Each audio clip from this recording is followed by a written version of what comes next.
late and we have to wait outside. Oh. Like how late? 30 minutes late? He wouldn't say. So I wonder who they're waiting for then.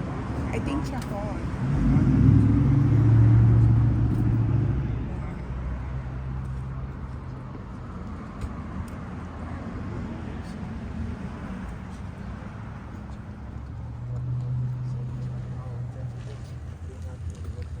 Good morning.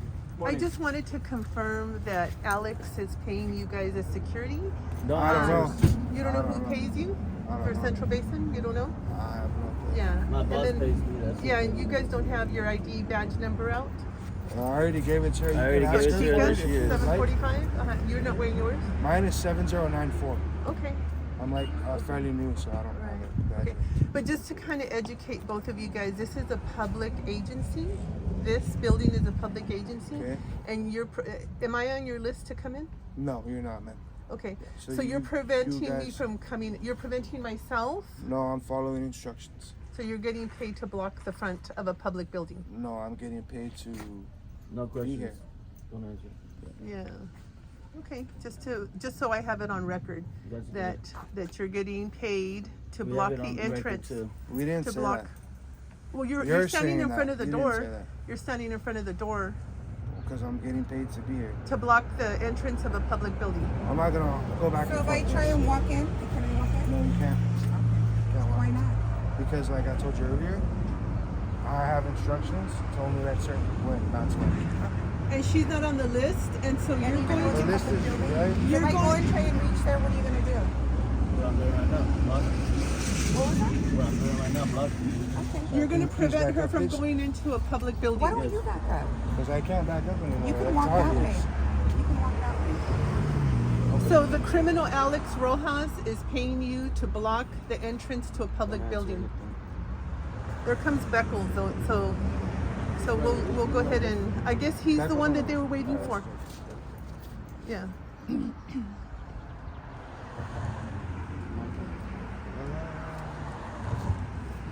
It's no, Thomas. Hello, sir.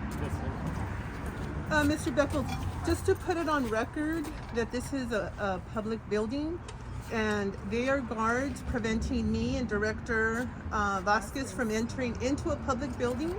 And so you are a director on a public agency. And so I'm just putting on record that you understand that if we try to come in, they're preventing us from coming in. Oh, that has nothing to do with me. I'm here for the meeting. I You don't can go know. inside, But sir. you're a member of the board. You understand that, right? Yeah, And you have authority over what's happening here. Yeah. So what time can we come in? Until we get instructions. I believe one of the guys went inside and said it's going to start a little bit later than 10. So as soon as we get instructions, then we'll let you guys know. That's all the information that I have. And that's all the information we're going to give. No more questions. Calm down, Mr. Chicas. You don't need to get all bunched up.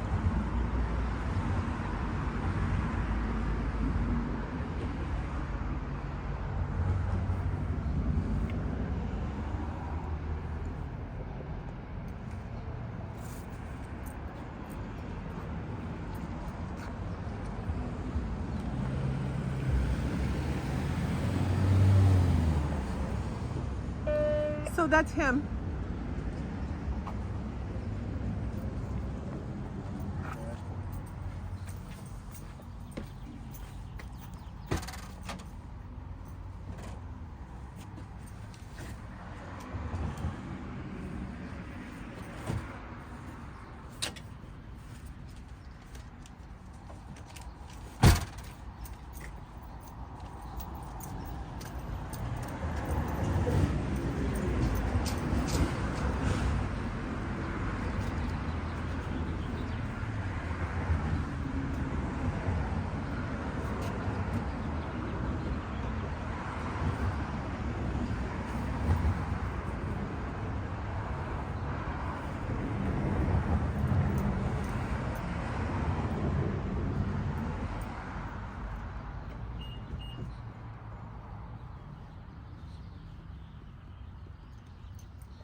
Here comes your boss.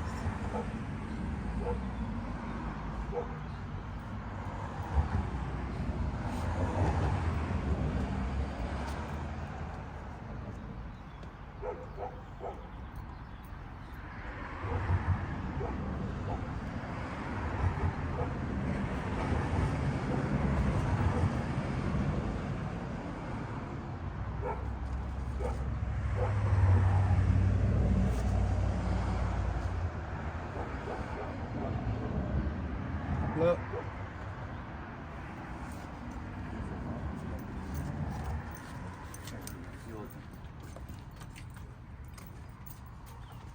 Was it raining when you were coming over? It started sprinkling. A couple places. Yeah. As soon as I got off to 60.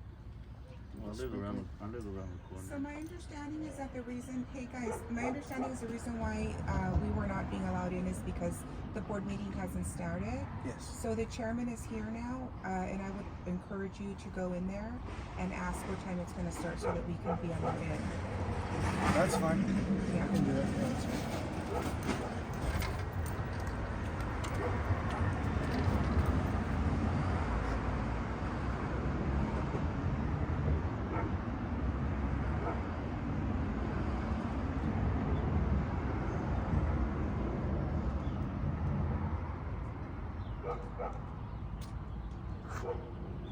I mean, otherwise what they're going to do is they're going to start without us intentionally.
So I don't have a start time for the meeting yet. What was that? I don't have a start time for the meeting yet. Okay. But what I did hear is that they are waiting for legal counsel to get here, and I believe one more person. Yeah. As soon as we get the go ahead, we'll let you guys know. Thank you.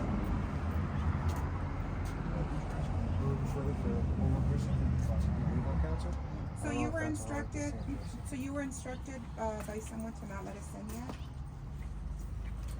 I'm gonna repeat myself. So Huh? I was instructed that they are waiting for legal counsel and one more other person to come in, Okay. and then you guys will be able to go inside upon further instructions. Okay. So who made that statement to you? I didn't catch her name. Huh? I didn't get her name.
let's get some hot quick. This jacket is warming up. Really? Yesterday, me and 495. Yeah, We you got walked King we 32. walked to KD. It's King 30. Not King Apollo 30. 5. No, I ain't no calls no more. No. Look, we do have a call sign.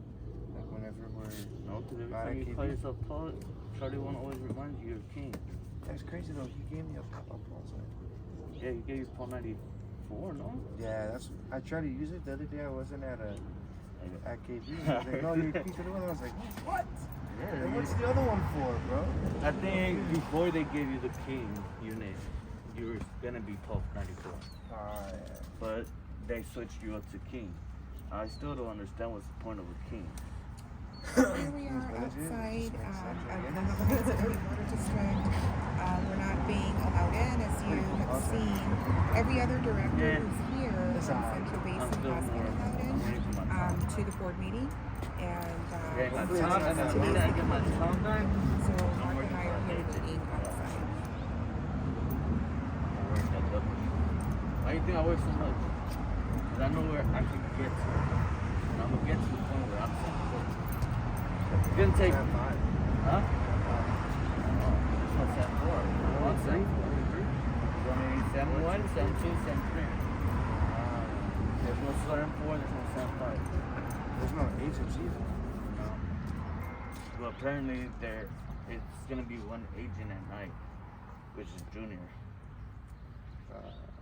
But I'm not 100% sure how's that going, because when I got demoted from Tom to Paul, I was hearing Nice. But then I heard that Patterson was gonna become FTO as well. He told me. He told me too. So I'm still waiting for that as it showed up. So I don't think I've ever worked with him. with Patterson, only deal about Patterson's cool. Like I told on 46, because he has like not to sound gay or anything, but he has that body. Like the minute he gets up that court, you're going like, oh snap. Tight work pants. Tight work pants. Exactly. Yeah, he's over there wearing what do you call them? And Skinny jeans. We're taking another one. We're getting we're taking another employee from 1320 though. Oh really? You got one employee from there already? No, we're about to. Like lives in? Is that big? Nah, he has dreads. Yeah. He's always like outside in the drive-thru area.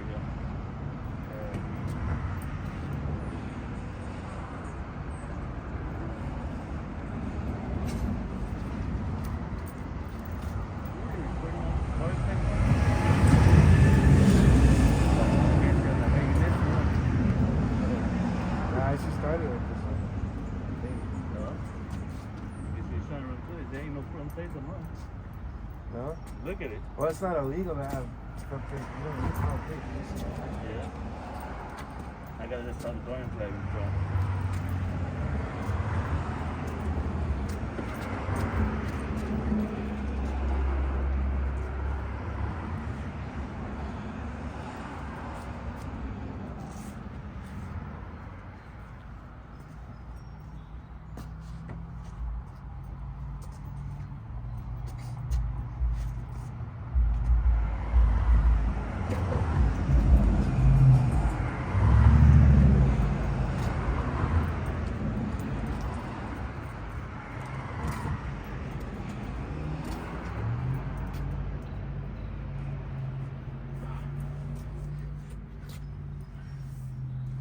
I didn't give you a beanie.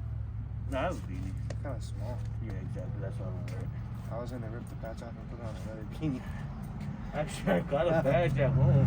Oh yeah, you got an extra one? My older hat, it got faded up, so this is my second hat. And Jalal tells me to throw it, so I throw it at ease, and if I get in trouble for it. It's like, you're supposed to take the badges off and you're gonna throw it. I'm like, oh. Yeah, because if you're gonna just throw it like that, anybody can use that hat. And they'll start impersonating us. That's fine. And it's true, I think I have it.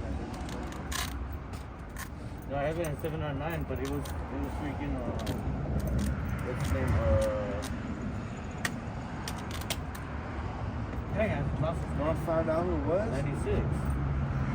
Reno? There it is. It's Reno. Reno? Because Reno has our uniform, but he's not prep. He doesn't have this badge. He doesn't have nothing other than a radio in his hand. So he goes to 799. They give him the food and everything. I'm talking too loud. He was on the clock, right? Yeah, he was on the clock, but he doesn't introduce himself like how we are trained for. Because he's not a patrol officer. He's a Because he didn't get trained to do security patrols every time, was he? So yeah, so he just goes in there, orders his food, and they give it to him for free. So multiple times they've been calling us. One time, I was there, and who was it? Either Monica or Jocelyn comes over with the phone. He's like, "Do you know this guy?" I'm like, "Yeah, he's our Should have said no. yeah, he's our officer." And he's like, "Oh, okay, because I mean, he has your uniform, so we give him free food, but he doesn't check up on us. We never see him other than him coming for food." I'm like, "Yeah, he's one of ours. He's just not trained to." You good? Go ahead. Go ahead.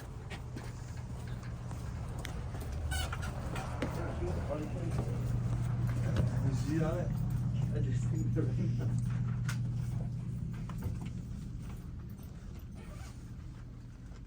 Good morning.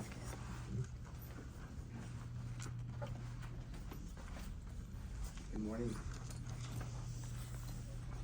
Good morning. I'll wait till you guys are set.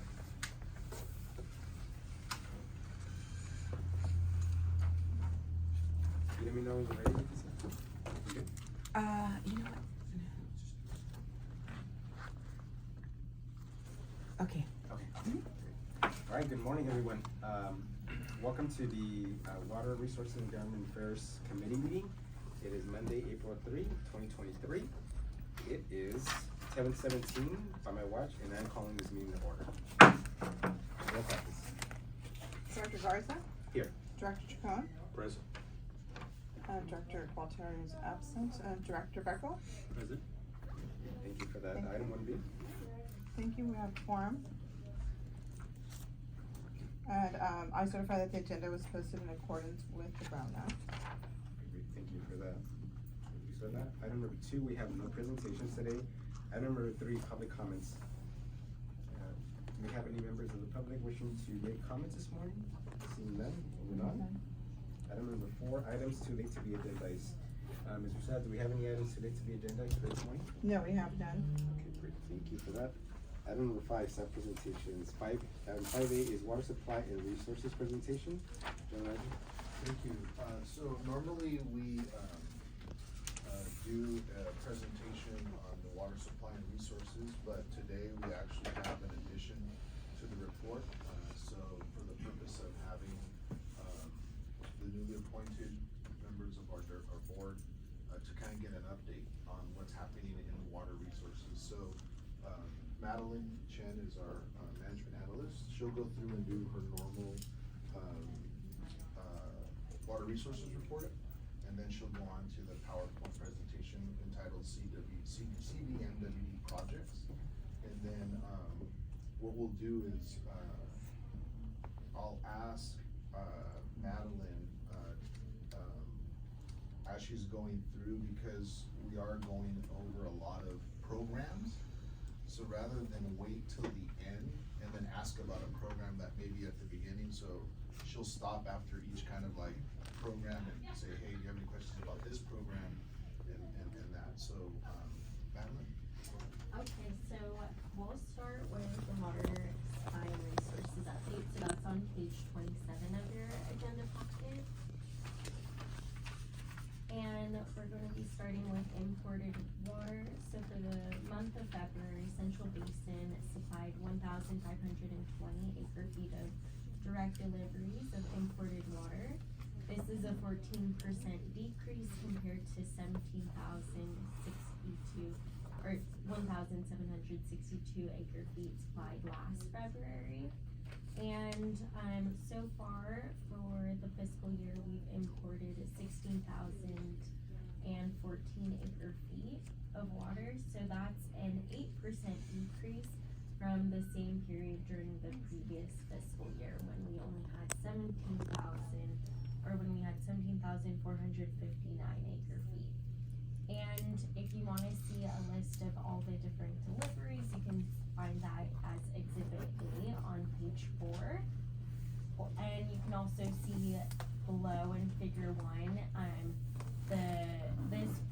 this current fiscal year and the previous fiscal year, which is the blue line. This here are the purple bars.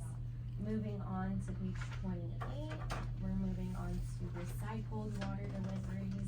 Excuse me, Ms. Chen, just real quick, do you wanna take questions on this first, or did you wanna combine both the potable and recycled and then do questions? So I think originally we were thinking questions for, the different projects. Okay. So that's in, the PowerPoint that's on here. But if you have any questions now, we can do them now. Okay, great, Uh-huh. that way you just break it up. I do have some, so. Okay.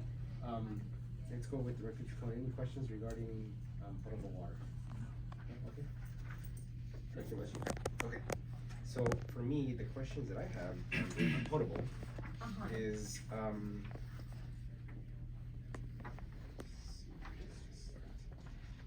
I noticed in the Exhibit A in page 4. I noticed that the total column on the far right. Yes.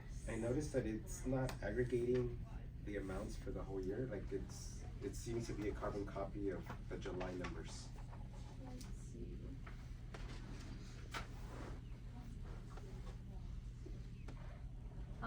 When you say a carbon copy for the July numbers, are you saying that it's a repeat? A repeat, yeah, so like if you see, for an Exhibit A, if you see the total column on the right, Okay, yes. and if you, for example, Cal Water, East LA, Oh, yeah, you're you right. see how they're just, they match them, it's not aggregating the running total. Yeah, you know what, I think that is. I think it's just a, mistake then, it's probably just like a formula that isn't updated, so if I was gonna ask if we, in the future, if we could just maybe, make sure it's accurate. just the formula is right? actually Okay, doing yeah, a running thank total? you. For It's a some reason, the constant issue. grand total is aggregating, but not the total, so I will fix that, Yes. thank you. I did notice that in the bottom line, it definitely, it's aggregating in terms of Uh-huh. columns, but it's not Not aggregating. at the very, very Yeah. far, right, okay. Yeah, it's matching the July column. Yeah, Yeah, okay, it's not a big issue, just for next time. okay, thank you so No, much, no I'll problem. fix that. I also did notice that for, again, Cal Water East LA, there seems to be a significant drop in potable water, even year over year when you do like a February versus February. I just pointed out, I'm not sure if you're noticing any trends, or it seems to be a significant drop from July. The purchase amount was 443.57. Down to February was like 26 acre feet. That's very typical Is it? for, just like going through like the winter months versus the summer months. But I will add, just for, so, the potable water is what we're getting from Met. And then they said from January and February that people have bought the least amount of water since like 1978. So these numbers are drastically low, and it is pretty unusual. Yeah. So So it's just more noting it, right? That Yeah. I am seeing that trend, and obviously that affects our revenue stream. So I'm just keeping an eye on it. Obviously nothing I can do, but just, you know, as we talk to our customers to see, maybe get a pulse from them and see what they're seeing, or maybe there's a reason. yeah. The other question I had was, it's probably more a question for the GM, is I noticed that, so my question is regarding the Big Five. The current members are Cal Water, It's Cal Water, Liberty, Golden State, Golden State, San Fe San Fe Springs, and then Vernon Paramount, Okay. so they go back and forth. Okay. And so is that for potable? Is that or recycled or combined? Imported. Okay. So yeah, because I was noticing on Vernon, I'm like, Vernon hasn't bought anything this year. Yeah. So just wondering. Yeah, so the issue with our big five is that in some cases they can't pump groundwater. In some situations their cities are bifurcated into two systems, and they have a northern section which has different pressure requirements. And so sometimes if you try to equalize the pressure, it causes problems. So we've had situations in which, like in Santa Fe Springs, there's a business park on, I think it's on Telegraph, that sometimes their sprinkler heads will explode because it gets overpressurized. And so the reason why they're kind of stuck on imported water is because they can't connect the two systems that they have. So for us moving forward, our strategy is going to be looking at conjunctive use strategies, pure water strategies, to try to reduce the amount of imported water that they're using for those that can.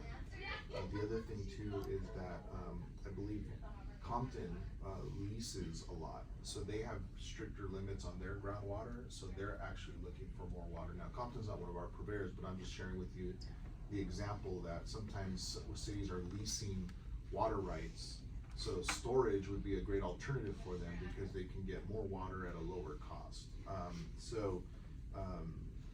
As it relates to the big five, some of them can never get off imported water without like massive investments in groundwater that nobody can afford. Yeah. So. I get it. I did notice that we actually did have some agencies that did purchase more water year over year. One of them is Suno.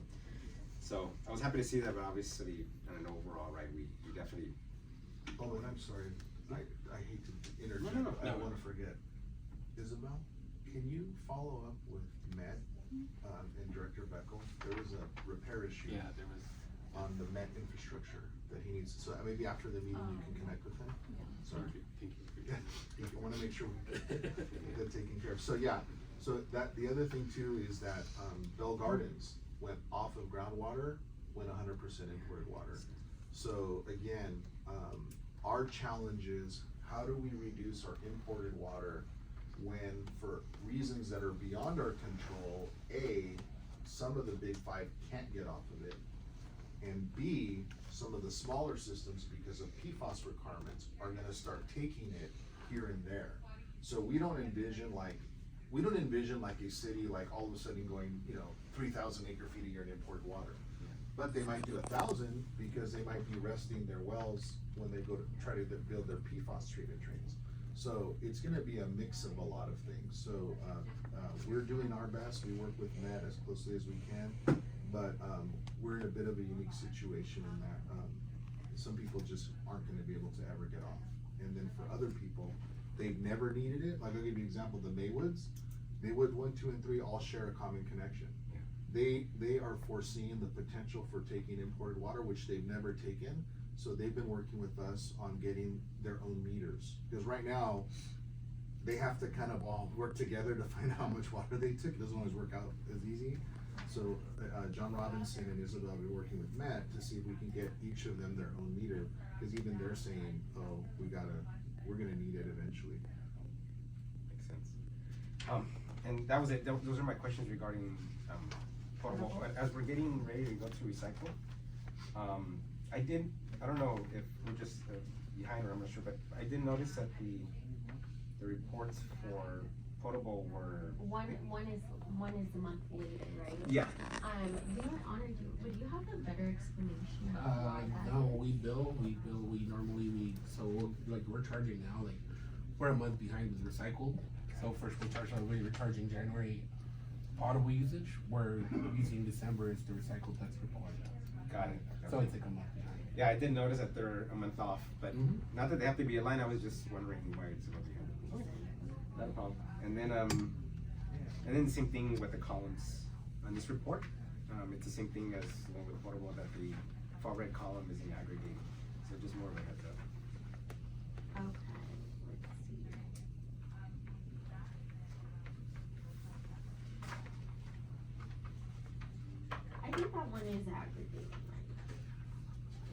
Oh, yeah, so there is the page you're looking at, I think, is the previous fiscal year. I'm looking at page 6. Oh, wait, no, okay, never mind. So for I was looking at 2022, page for 2022, it is aggregate. Okay, Yeah. It's for 2023 that it matches column 8, July. Got it. Alright, thank you, I'll fix that one too. Well, and let me ask that question. I mean, I think the intent is for it to be a running Yeah, total, right? it should Okay. be. If it's not, then, No, you're Never mind. completely right, thank but, you. but if it isn't, then, but that completes my question. So Okay, moving on to recycling. Thank you. Okay, so for the month of January, Central Basin supplied 152 acre feet of recycled water supplies. And that's a 29% decrease compared to the 215 acre feet of recycled water supply during January 2022.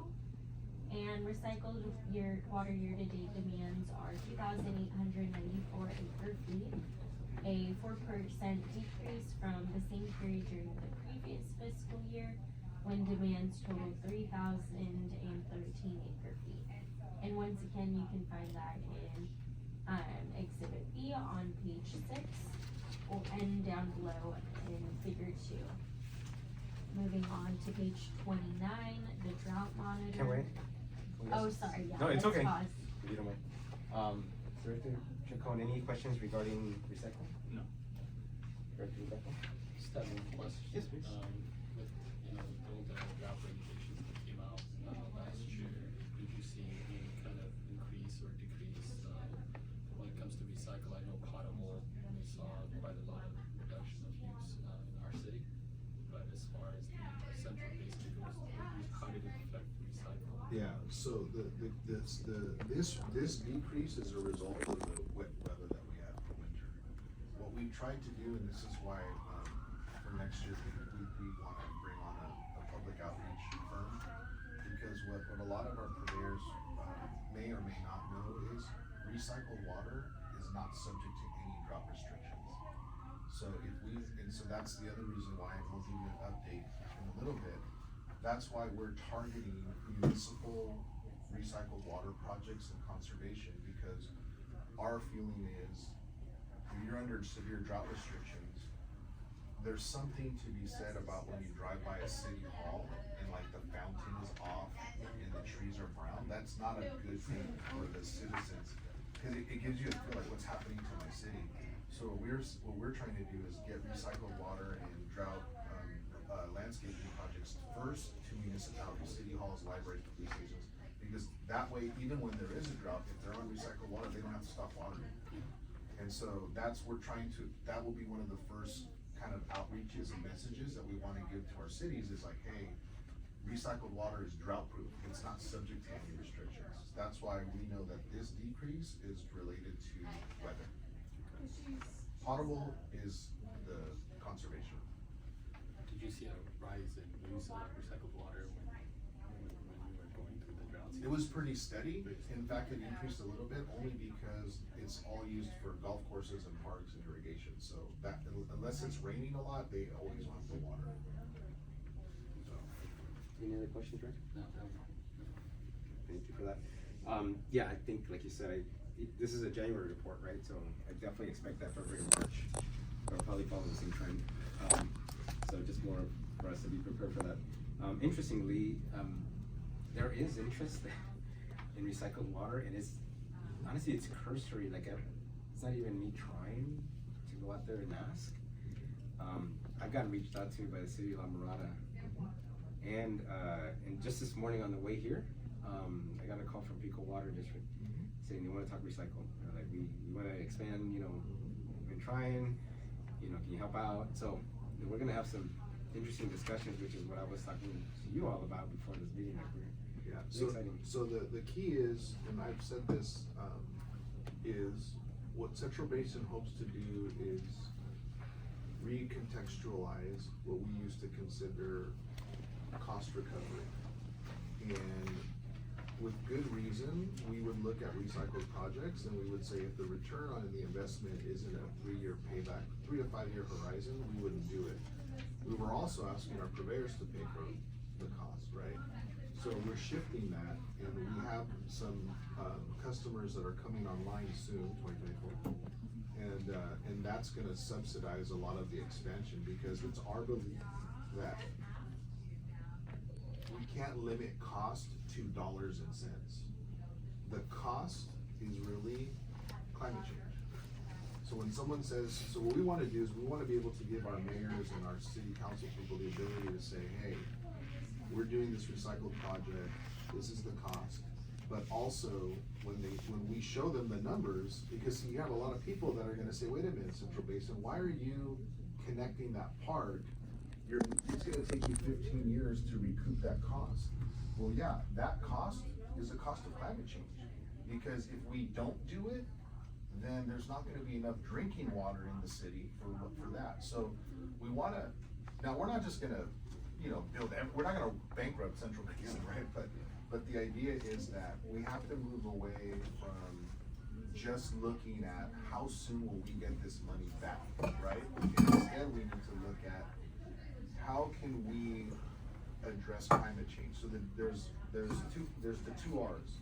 There's reliability, which is when I turn on the water in my house, the water comes on. But then there's resiliency, and resiliency is whenever a system comes under outside attack, right? Whether natural, man-made, how can that system function? So right now, our system is imported water and recycled water. Well, now, our resiliency is being tested because with climate change, that won't work anymore. So what are we gonna do? So that's where the outreach, see, that's why we need that outreach firm. We need someone to help get that message out, because we have to stop talking about just dollars and cents. Now again, we're not gonna spend all our money, but certainly when we say, look, our first priority is to get city halls, parks, fire stations, libraries, and schools, because if that starts to go, then it creates like a feeling of like despair and like, and we don't get attacked, but the city council gets attacked. So we have to do our best to fight that. So yes, if you were to say, to connect to a park in Signal Hill cost us $10,000. We will sell so much water, it's gonna take 10 years to recoup the cost of that investment. So the cost of the investment is the 5-year horizon, which is, let's say, $3,000. But you say, but Alex, what about the other $4,000 or $5,000? That's the cost of climate change, right? Because if climate change didn't exist, then we would say, sorry, Signal Hill, we can only go this much, can you pitch in the other half? That's a normal transaction. We're just not in a normal environment anymore, and climate change is not going away anytime soon. So we're trying to lead that charge at the Met, and right now we're sounding a little bit weird, because I've even asked for a line item in the budget at Met for climate change, because we still look at projects on a cost recovery only basis, but I think climate change isn't come down to dollars and cents, it's more intangible. So that's our goal, and again, we do have a customer coming online in 2024 that has already, they're building their system, no cost to us, but that's gonna provide a good base to be a little bit more aggressive and expand. Because yes, you're right, everybody wants it, but how do we get it? Yep. So there's interest, and so there's gonna be, and those are the ones that are, those are low hanging fruit. Yep. And they're coming to us already, so again, I think it's a testament to the growing credibility, right, and trust that they have in our agency. Fantastic. That was my question regarding recycling. Thank you for that. Okay, thank you. Okay, so moving on to page 29, that's the drought monitor, and this was most recently updated March 21st. So most of the West saw temperatures near or below normal for the week, with a few areas of temperatures between 10 and 15 degrees below normal occurring in the Intermountain West, especially in Utah, Idaho, Nevada, and Oregon. Widespread precipitation in the form of rain and snow with localized very heavy amounts occurred in parts of the region, especially in the San Bernardino and Sierra Nevada mountains in California.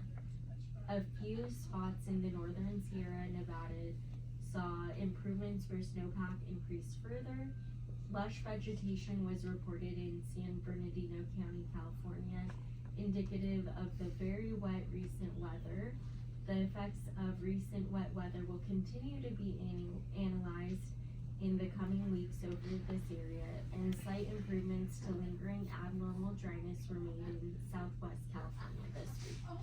Large areas of severe and extreme drought in northern Nevada, northern Utah, Oregon, southern Idaho, and northern Montana saw improvements due to recent precipitation and lessening precipitation deficits.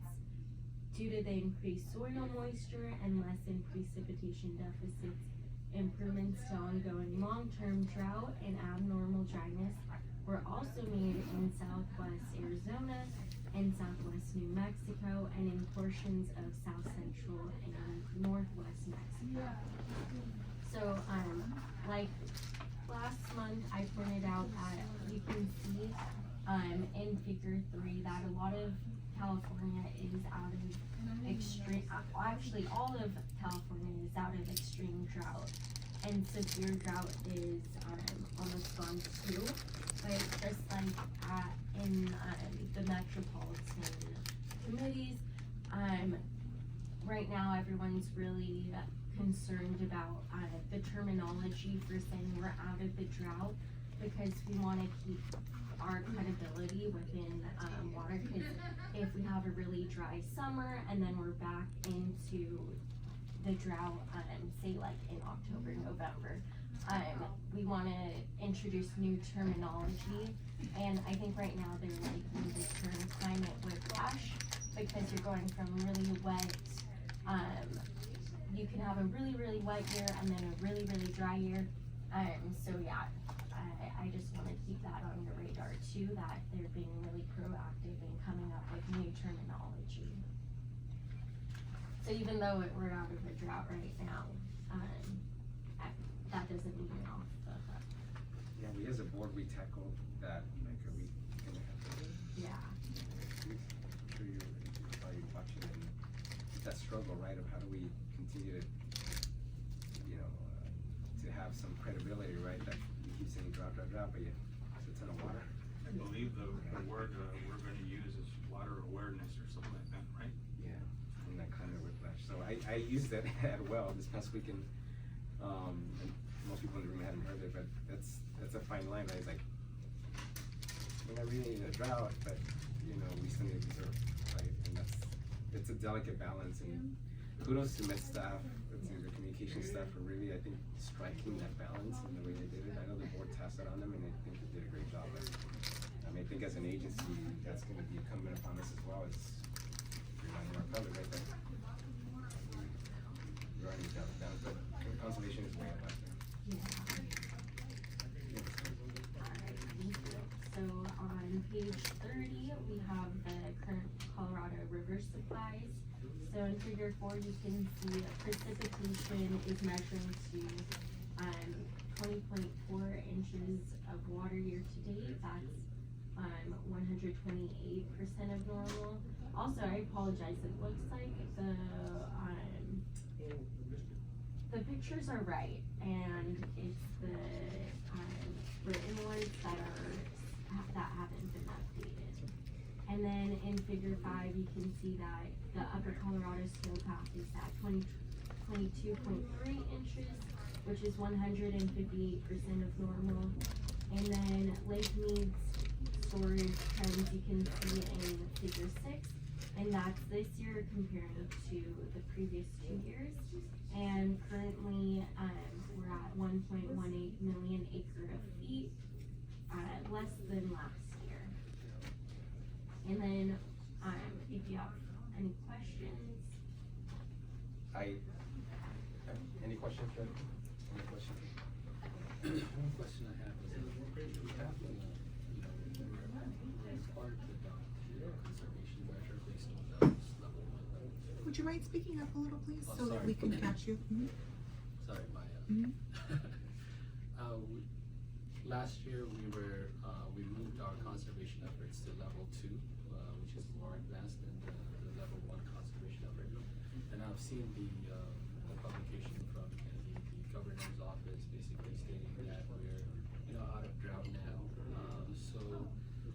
consensus that you're seeing that most of the purveyors moving back to level 1 conservation efforts, or like I don't not even adopting anything else, or are we supposed to roll it back to previous times, or are we sticking to those levels or more conservative conservation measures right now? Looking at the industry. Yeah, we haven't seen or heard anything from our providers that they're taking any action. I think that, during the call for conservation, there were a lot of cities passing ordinances and a lot of people implementing the level 2s. But I have not heard of anybody rolling it back yet. And so we're not on the list, I think, of notifications.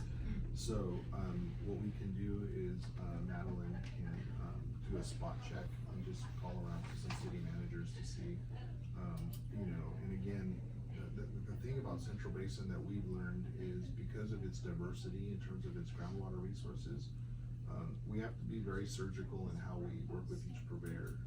Because even during the call for the drought, from Met, we had some cities sending out mailers telling their residents that you don't have to conserve, you can take the water, we have enough water. And so we got a call from Met saying, hey, the news is calling us saying, why is this city saying this? And so that's why what we need to do is we need to bring back that outreach. But again, in a different model. See, we're not gonna mimic what other agencies do. There's no need for us to do a water poster contest. Like, nobody knows who we are. We're a wholesaler, right? And we should be investing our resources in helping our purveyors communicate their message. So that budget won't be just to kind of brag about ourselves. We'll have a social media presence, we'll definitely do education. If anything, in working with Met, the call for Central Basin is to be the voice of disadvantaged communities, right? So that when everyone talks about a drought, Central Basin is also, hey, don't forget about these lands, right? Don't forget about that. But in terms of outreach, we have to be very surgical. And we learned that lesson through the drought was, we can't as Central Basin just say, everyone go to level 2, because some of our cities are like, we're not doing anything. We have plenty of water. We don't use Met water, right? So we're definitely want to shift to more of a co-branding model, where we would have our outreach firm meet with the cities and say, what's your message? And then we would then subsidize some of that outreach for you, so you're not shouldering the whole cost. And we would co-brand it, right? So it would be Signal Hill and Central Basin with the common message. The Pico Rivera might have a different message, and it'll still be co-branded, right? And then we become sort of the filter through which people call and say, wait a minute, how come there's two? Then we educate, right? So now it's educating about the differences even between cities that are next to each other. So we're gonna move away from sort of our PR is about us all the time, right? Because it's like, we're a wholesaler. I always use this example. When you go to the store and you buy apples, you're buying apples from Bonds. You don't care that it came from Johnson Farms in Oxnard, you know what I mean? Like, there's no need for Johnson Farms to be in your face going, these are my apples. You're like, I thought they were Bonds apples. So that's sort of what we're in, right? Like, people buy water from our purveyors, not from us, right? We don't have retail customers. Like, the citizens in our area don't pay us our bills, you do. So then we're looking at pivoting to how do we become more surgical with our messaging, co-branding, so that we then become the voice for disadvantaged communities, but also we're partners with educating so that you're not shouldering the burden by yourself. And that's hopefully the goal. So Madeline will check, and then she'll give me the results, and I'll put it in the weekly update. But we're not necessarily notified if someone's going to 1 or 2. Yeah, the one thing, thank you for that clarification.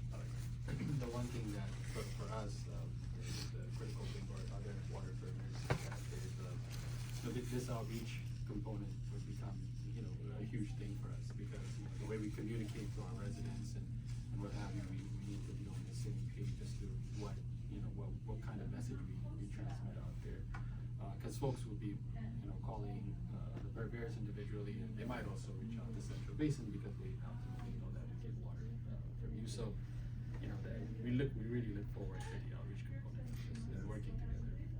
Yeah, and the other thing we want to do is we want to not just mail stuff out, but we want to go to the city council meetings. Yeah. right? So that we can then present. So then what we do is we act as the buffer, right? So we don't want our mayors and our city council people being targets. So we can come in and we can do a presentation and we can buffer that kind of like, why are you asking me to do this? It's no, we're asking them to do it, right? So it's building that relationship to insulate them, because I mean, running the city's tough enough, and now you gotta figure out water. So that's where we can kind of come in. So it's gonna be a combination of being that buffer, that educational buffer, so that we can kind of be the one saying, this is why we're calling for Signal Hill to make these cuts in water use. We're the Met member agency, this is how we get our water, versus just leaving it to you. Now, ultimately, the decision is yours, but if we can provide that resource, that's kind of the shift in our public relations and outreach that we want. You know, I think that's fantastic. I really like, in terms of getting that consistency message, and like I mentioned before when we were talking as a board at Met, you know, as we were discussing how do we balance this conservation with drought narrative, like you can tell around the room that the way somebody like the representative from Las Virgenes versus the representative from MODOC, they had different viewpoints, perspectives, and lenses, but they were all right.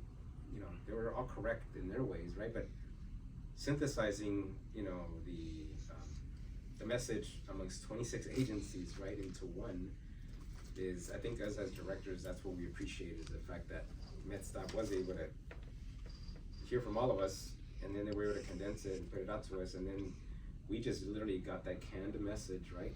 And I started putting it on social media, and others started as well. And I think to your point, we could be that, you know, that nexus for our our clients, our vendors. Like you said, cities are strained, you know, a lot of them don't even have PIOs, yet, you know, we're expecting that they're gonna be able to synthesize this message on the water and somehow strike that balance, right? If we can be that resource to them, that, you know, it starts demonstrating the value of Central Basin onto them, not only in water conveyance and provision of water, but also even in the messaging, and that's gonna save them time and money. And the beauty is that after a while, it starts making them frankly dependent on us.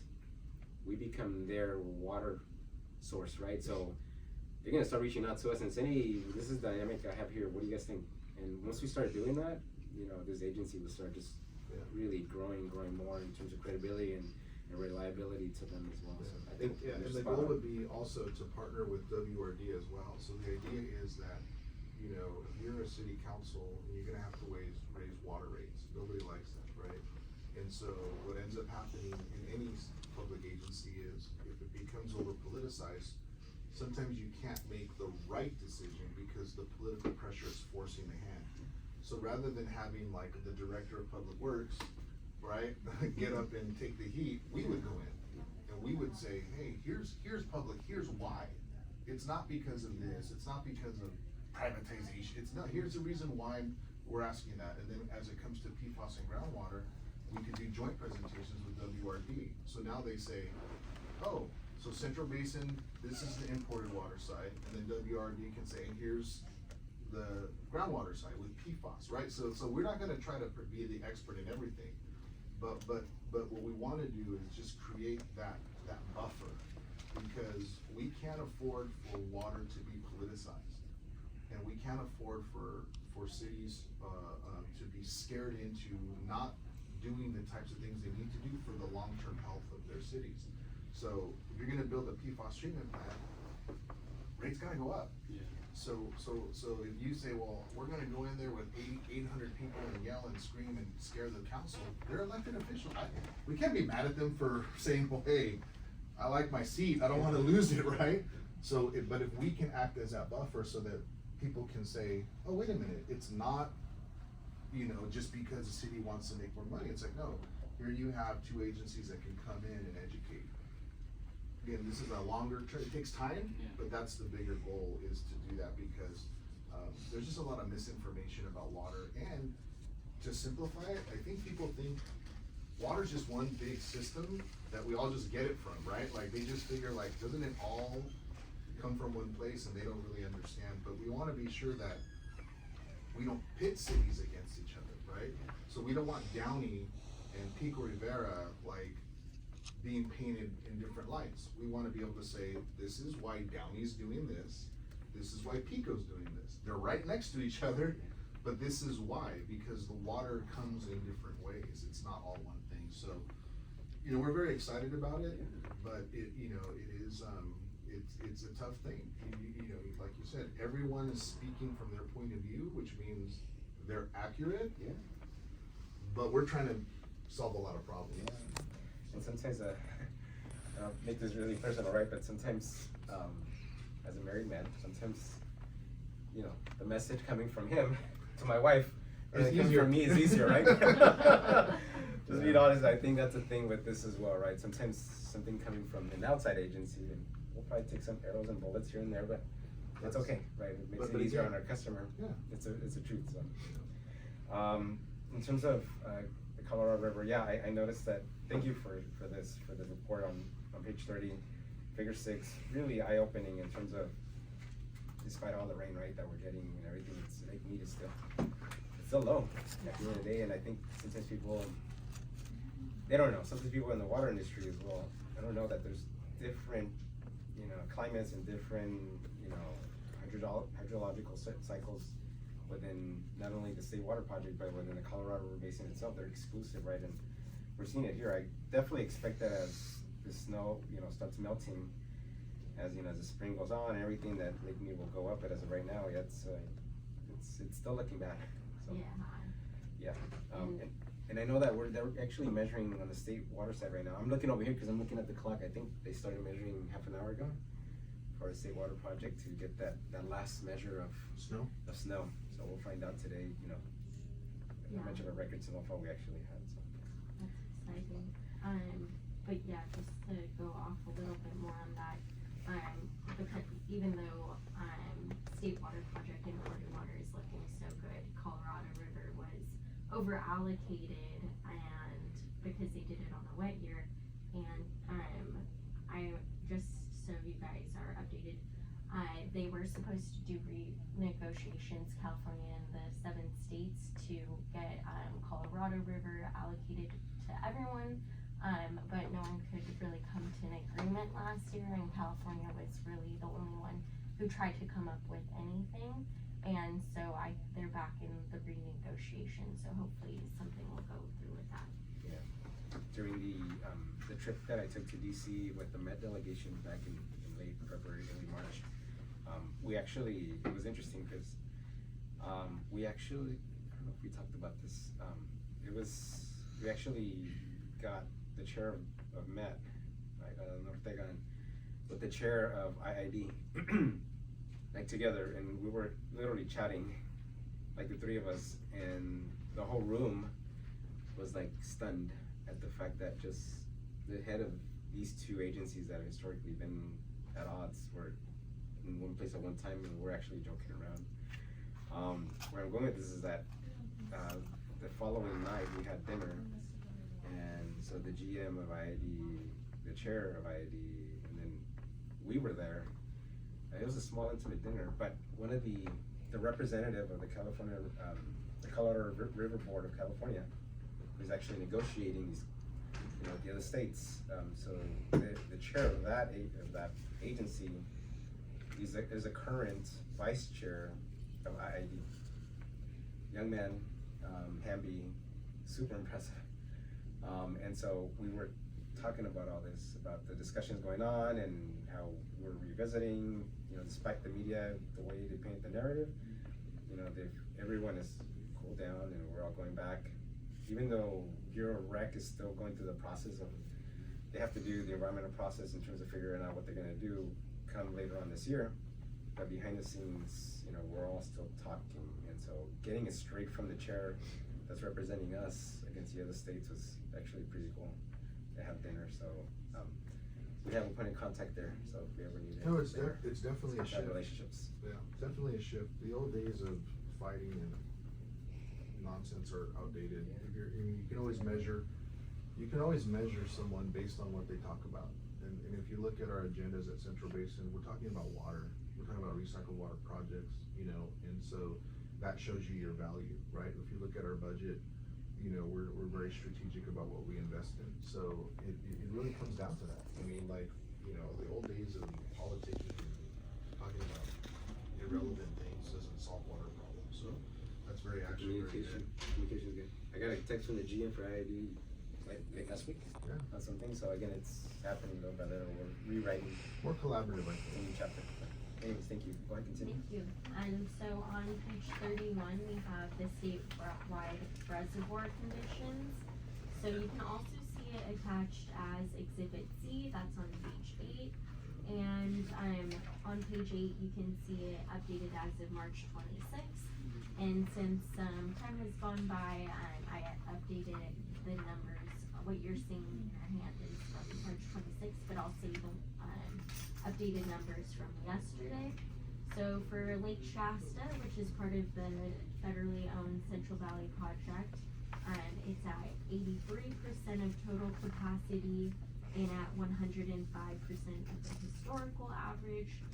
The San Luis Reservoir provides water south of the Delta and was at 98% of total capacity and at 114% of the historical average. This reservoir is shared by the CVP and the State Water Project. Lake Oroville, which is one of the largest reservoirs of the State Water Project, was at 82% of total capacity and at 116% of the historical average.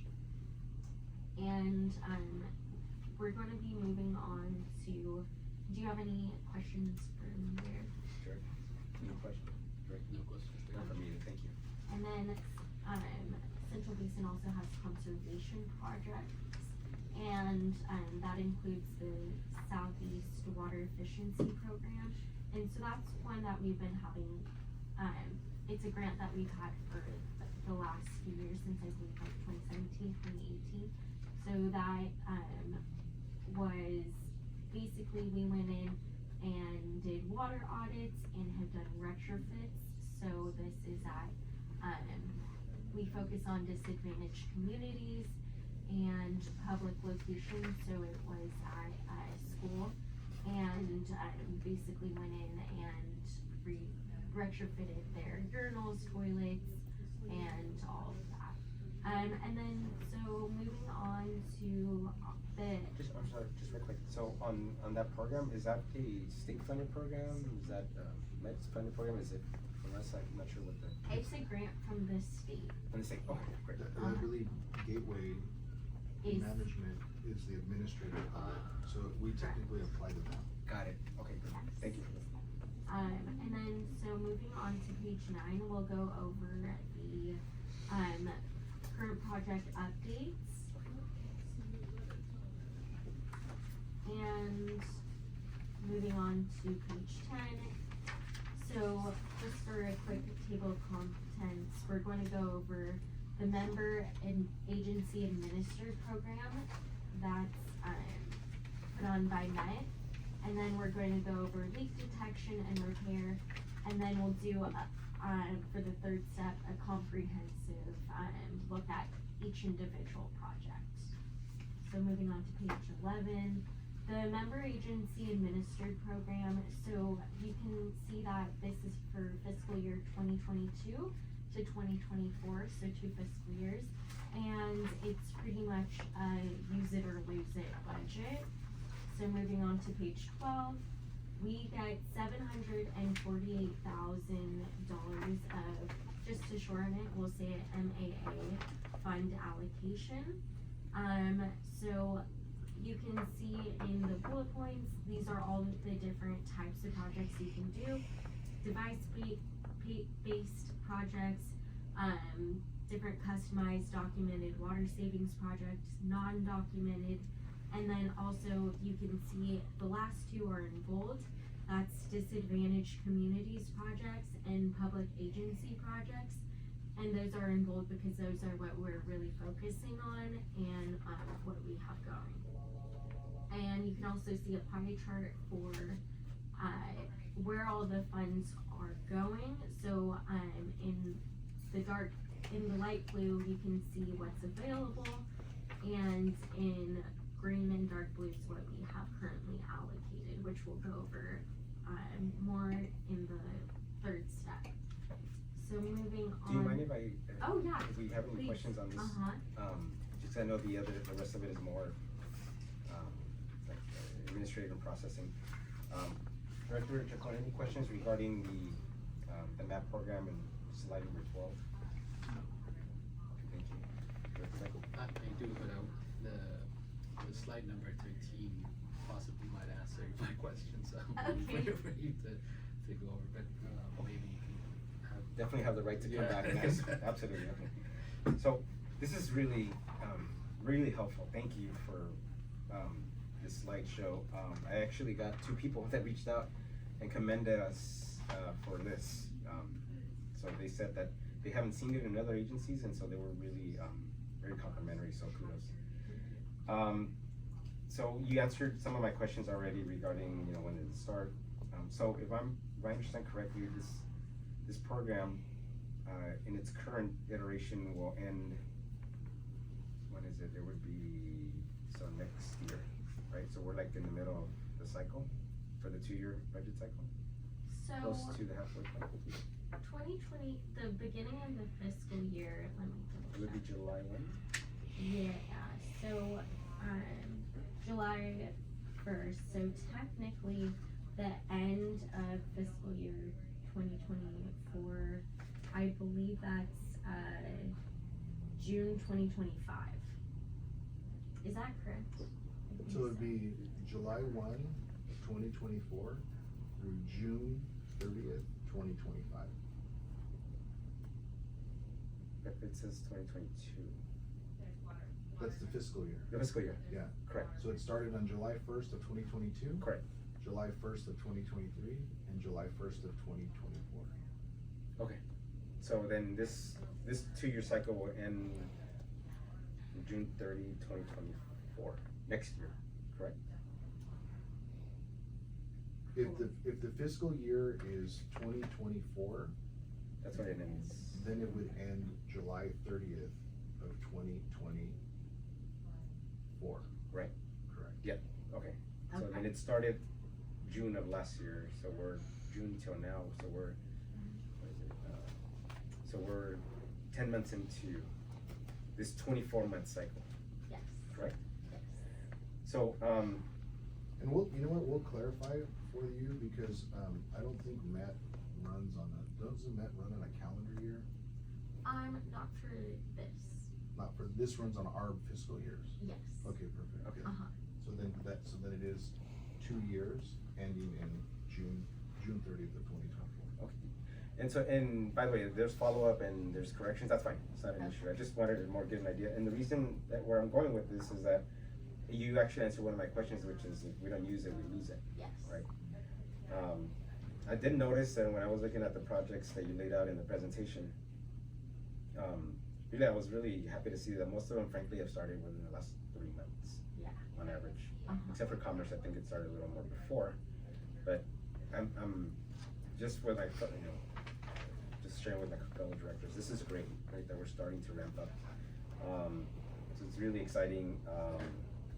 I see that, we still have a balance left that's pretty significant. And so definitely interested in making sure that we use it all. Oh, 100%. Right. So, You got it. so yeah. I'm waiting for my turn. Yeah. He's like, where's the application? It's good to be at the table, right?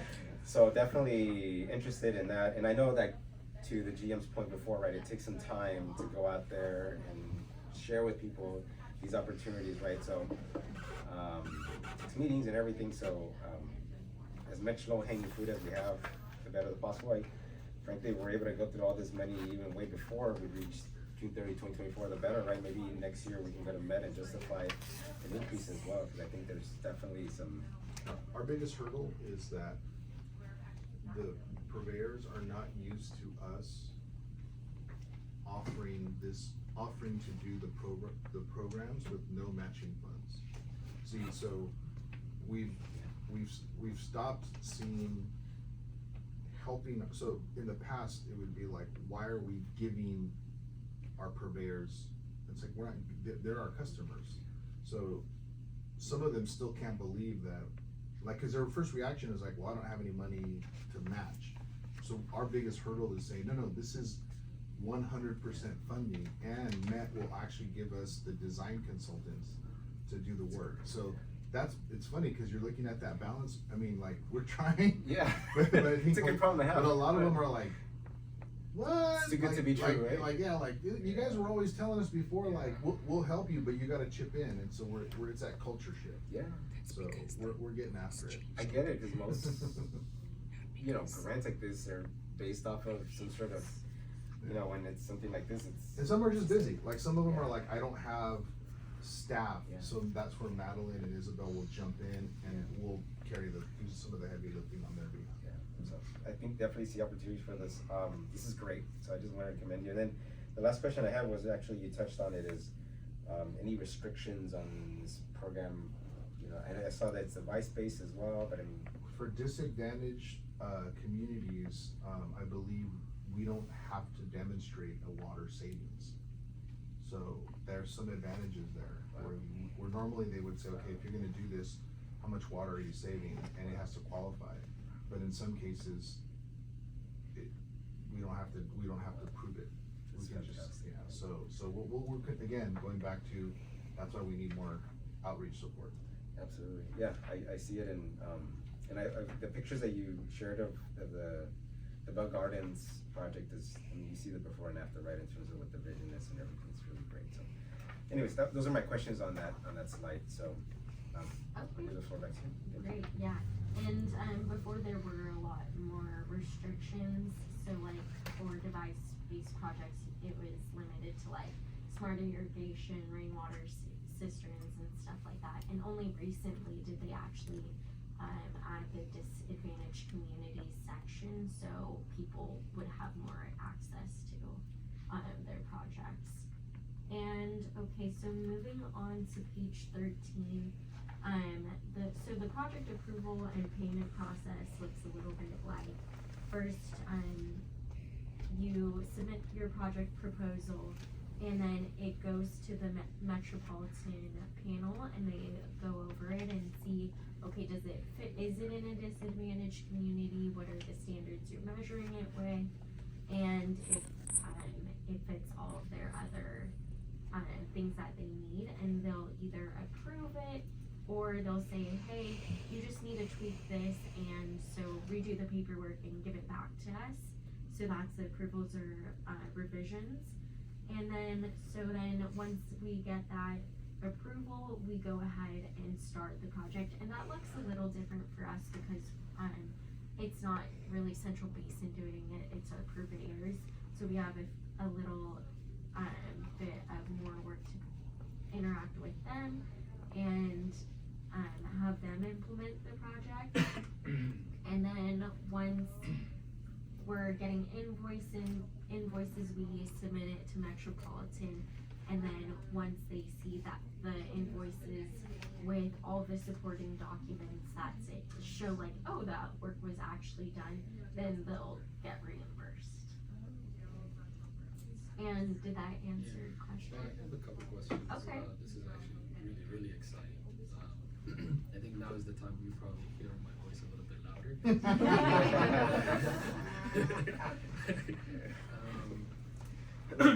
Is there an application due date for this? Is it first come, first served basis, or how does that work? That would be my first question. As part of the public, as part of the application process, is there a public outreach component to this? Do we have to reach out to underserved communities, conduct a community outreach and get a community feedback on this specific item? Where can we get more information? Is there a website that I could probably email you guys or staff about, and you can kind of direct us to the right path? Does this fund apply to water quality issues? Chlorine related, the water chemistry related issues that some or in the type of city that we're in at higher elevation, we have issues with chlorination, and chlorine go away faster than how we want it to. once I get into the actual grant requirement, then, you know, some of these questions can be answered, but, if you know some of it off the top of your head, I don't know if you got all the questions I have, but that's Okay. pretty much the question. I try to get all of them. If I missed it, please just remind me. Okay, so whether it's first come or first serve, the $748,000, that's for Central Basin, and that doesn't go away because other different member agency also have allocations, and if they use theirs before us, doesn't mean that we're gonna lose our budget. So now for the purveyors, we have kind of blocked off like how much we've wanted different projects to be for switching from turf, which is going to use up a lot of water, and switch it over to native landscaping in very public places like fire stations, libraries, your city halls. So people are walking by and they see these transformations and it inspires them to do it at their houses. So we've kind of blocked it off, but it's not a fixed thing. Say there's another project that comes up that we think is really valuable, and we still have so much in unallocated funds, I'm sure. we would So what we did was we prioritize. prioritized disadvantaged communities, but public agency jobs. So it does not allow for water quality stuff. So this is basically drought tolerant landscaping. We have one purveyor, one city that wants to do turf replacement. We're not a big fan of non-functional turf replacement. What we wanna do is, we'll do the project. It's an active, we didn't say no, but our priority is to beautify municipal public spaces like your city halls, your libraries, and your fire stations, cause that's very visible. And then even if we are called upon in the future for drought, it's a drought tolerant thing. So, that there is no, this is a rolling time, so anytime you wanna do a project. Now, going back to what you talked about, depending on each city, you know, depending on the demographics of the city and the politics of the city, we're happy to go out and do a presentation first. And then if the city's culture is one where they do outreach, you can do that. So you can say which libraries, you know what I mean? Cause you know, like, why are you doing it all on this side of the city, right? So we would be able to support you if that's your process, but ultimately you will decide which project you want us to work with. And so the design concept, so the design consultants, that's provided by Met. So there's no cost to you to have them design 3 or 4 projects, and if there is, we'll cover the difference. So we're happy to work with each city. The ones we have now, the cities called us and they knew exactly what they wanted, so they just said, we wanna do this. But if you're in a city that maybe you say, Alex, if I do something on this side of the city, I gotta do something on that side, bring it to us and we'll work with you. But ultimately you will decide if they both, we'll submit them. If they both qualify, if there's still money, we'll do both. Yeah. But if there isn't, and you have to decide, you would decide that. Maybe, Is there an application due date or anything? No, like, it's just anytime before the money runs out. Okay. And I noticed that for the type of projects that most of these cities are doing is more along the lines of, you know, turf replacement, drought tolerant plant type of thing. But what if in instances where you have, you know, old, you know, cast iron pipes that just keep leaking throughout the years? Is there any service line? Can these funds be applied to those type of projects, or? Let's ask, because I know leak detection is a part of it, but I don't know if remediation. That feels more like infrastructure, like updating and repair, and so the types are really like for device-based projects, which is like the cisterns and all that. It doesn't really cover pipes per se. It's more like water savings projects. So let's look into that. Yeah. Maybe there's a limited scope, but we can definitely tell you where it's leaking. Okay. That answers. Okay, great. No, definitely a lot of interest for sure. You know, for efficiency purposes, you wanna hit a lot of cities at once, maybe worthy of reaching out to the COG and seeing if there could be an opportunity to present. Yeah, we right now, our primary vehicle has been the purveyor workshops. So we meet with the purveyors and we bring them. In fact, we have a lunch and learn this month, and there's a leak detection company that's gonna be presenting. How many people have signed up so far? We limited it to 20 people, and it's 10 different purveyors. Yeah, so we'll do it. We're trying a different tactic. We figure food will bring people in. So we're hosting a lunch and learn for all our purveyors this month, and they'll come in and we'll present a leak detection software. But to your point, that's where if we have someone who can do the outreach, we can hit the bigger agencies that we're not currently talking to. Are we talking about the leak detection number 2, or are we still talking about the member agency administration program? We're talking about the member, those funds are funding leak detection. Oh, they're funding leak Yeah, detection so all as the well. projects that you see in here are funded by this MMA, this member Leak agency. detection. Okay, got it, okay, perfect. Okay, so, sorry, No, it's okay. cut you off. Are you ready to go? to No, the next- he answered my question, but just in the future, that's usually really efficient, just to be able to hit all cities at once. Yeah, definitely. Okay, so moving on to, leak detection and repair. So, same thing with the fiscal years, it's fiscal year 2022 to 2024.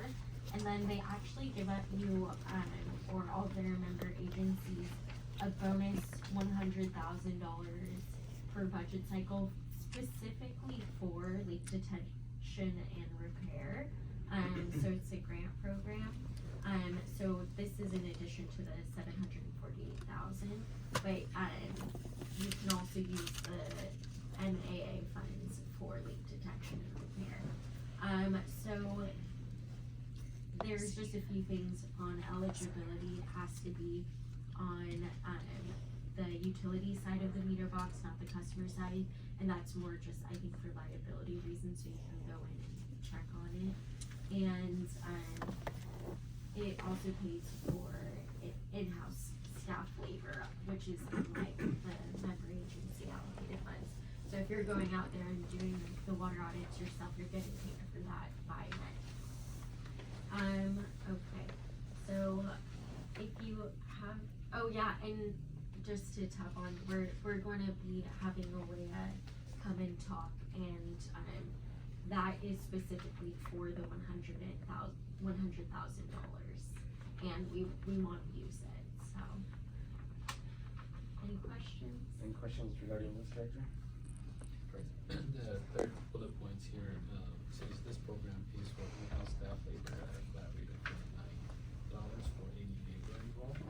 So if, cities or purveyors are doing this detection in-house, what level of documentation should we provide you, or is that described somewhere, within the program that we can follow a template? You know what, I'm sure that they would have a template. I haven't seen it yet. This is my first time working with, this particular grant program. But I can find out for you what requirements, they have, on reporting hours. This is a new program. This was just launched this year, I think.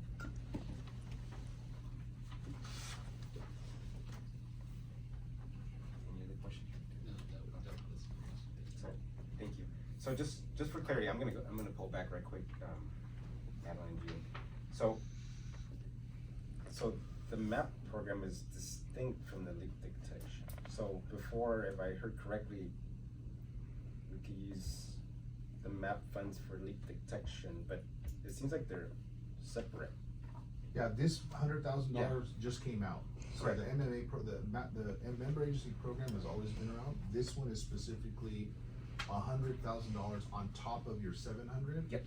Just for leak detection. So then, I'm gonna go back to my question from before then, so in terms of engagement of cities. Cause I understand that you guys are doing a workshop for the leak detection. But that's not for MAP. That's for this one. Correct. So I'm gonna go back to my original question then, so we're talking about engaging cities for the use of the MAP funds, so I think a really good marketplace to be able to hit all cities at once is gonna be, again, the COG, cause you get all cities at once. And it doesn't have to be a long presentation, it can even be a general report. Just more of an idea, like if definitely wanna make sure we use the other funds right. On this one, I get it regarding the engagement of vendors and totally understand. So just wanted to make sure for the record that these are the same. So my question regarding the leak detection and repair grant program, and if you don't have the answer, it's certainly okay, but I'm just more curious, like, do we know how many of our vendors have the information regarding their main lines, their laterals, like categorized within GIS, you know, what type of lines they are, the lifetime left in them? Like, I'm not sure if some of them don't have that, if they do, that may be a good. This Olea, the reason why we're having them present is because they're already working with 4 of our purveyors. So they already have active projects with them. So one of the things that we've learned is that our purveyors are more comfortable talking to somebody in which their colleagues are already working with, as opposed to me saying, here's this firm that does this, do you guys wanna learn about it, you know? So Olea came to us because they said, hey, we're working with Cal Water, we're working with Downey, and so they said, you know, and we said, perfect, come host a presentation for everybody else, so they know that, you know, you're working in the area already and working with their colleagues, and so that's how we did it. So Olea would know that. We only know our as-bills. We don't know the purveyor's as-bills, so that they would have to work directly with Olea on that. But what we would do is, if, let's say a city says, hey, I wanna engage with Olea, then we would say, okay, your grant, you get a $10,000 grant, you know, and then they wouldn't have to worry about paying for it. And maybe something good for, again, not for us, but maybe more from that, right, that if there's systems out there, and you would know more about this, I think, than any of us, that if there's some systems out there that haven't done that, being categorized, and that are keeping track of their mains and their laterals in terms of, again, lifetime type of, that may be a grant program opportunity for vendors and cities for later, right? Because you'd be surprised, in my experience, how many don't. And then it's just a matter of they just wait for it to pop, right? But if we're able to get ahead of it through GIS and actually map it, and you have a better idea, give it a forecast, and for us, we're better able to figure out, you know, to go to Met and ask Met, hey, you know, based off of the lifetime of these lines in our system, instead of getting 100,000, we may need like maybe $1 million to be able to support our vendors to be able to save water ourselves. So anyways, just an idea, maybe as a GM's, right? Great idea. Anyways, thank you. Yeah. Moving on.